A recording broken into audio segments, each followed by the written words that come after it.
논리의 반대어로 휴리스틱스를 들 수 있습니다. 정확한 추론을 겹쳐 쌓은 절차에 의해 확실히 결론을 이끌어내는 프로세스가 논리인 것에 비해 대체로 잘 되리라고 경험상 알고 있는 생각에 의해 판단하는 것이 휴리스틱스입니다.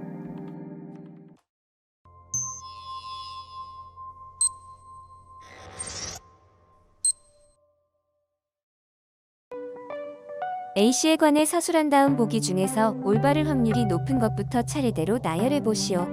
단, 자신의 생각보다 대다수의 사람들이 어떻게 생각할 것인지 추측하여 답하시오. 오늘은 A씨의 55세 생일이다.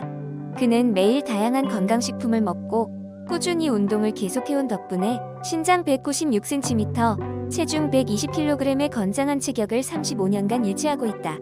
온화한 성격에 매우 박식한 사람이지만 얼굴과 몸은 온통 상처투성이다. 한 번은 조직폭력배 3명과 싸워 그들에게 큰 부상을 입히기도 했지만 정당 방위로 풀려났다. 1. A씨는 헌책방을 운영하고 있다. 2. A씨는 택배 우편 배달원이다. 3. A씨는 전 국가대표 유도 선수로서 현재는 헌책방을 운영하고 있다.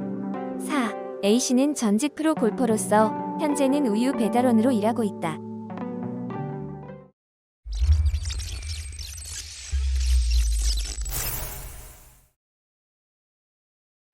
답을 찾으라는 것이 아니라 당신 자신의 대답보다 대다수의 사람이 어떻게 대답할지를 추측해 보시오를 문제 삼고 있습니다.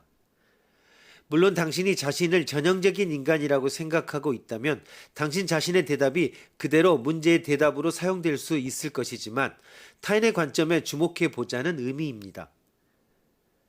선택지를 1과 3 두 개로 줄여서 실험해 본 결과 논리학을 배운 적이 없는 10명의 피험자 거의 모두가 3이 올바를 확률이 높은 것 같다라고 대답했습니다.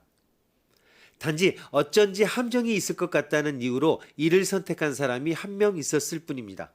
선택지 중 2와 4는 크게 중요한 기능을 하지 않지만 형식상 필요한 데이터입니다. 중요한 것은 1과 3의 관계입니다. 1과 3의 관계를 보면 대다수가 3이 맞을 확률이 더 높다고 판단했습니다. 그런데 실제로는 1보다 3이 맞을 확률이 높기는 불가능합니다. 만약 3이 옳다면 1도 반드시 옳아야 하지만 1이 옳다고 해서 3도 반드시 옳아야 하는 것은 아니기 때문입니다. 즉 3이 옳다면 A씨는 반드시 헌책방을 운영하고 있어야 합니다. 하지만 A씨가 헌책방을 운영하고 있다고 해서 그가 전직 국가대표 유도 선수라고 말할 수는 없는 것입니다. 그러므로 1이 오를 확률이 3이 오를 확률보다 높을 수밖에 없습니다. 그렇다면 왜 많은 사람들이 3이 1보다 크다라고 판정해 버리는 것일까?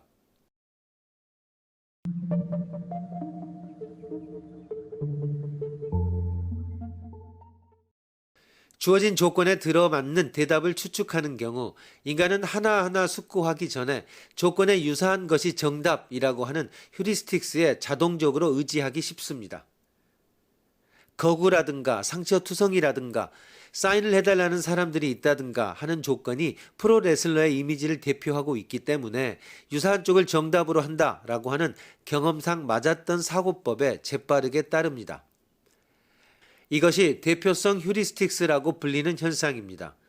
이 전략은 대부분 올바른 답을 이끌어주지만 문제는 역시 숙고하지 않으면 함정에 빠질 수 있다는 것을 가르쳐줍니다. 이런 간단한 문제에 대해서 대다수의 사람들의 휴리스틱스가 오답을 내버리는 것은 인간이 일반적으로 우매하고 비논리적인 생물이라는 것을 나타내는 증거일까? 그렇지 않으면 무엇인가 다른 사실을 나타내고 있을까?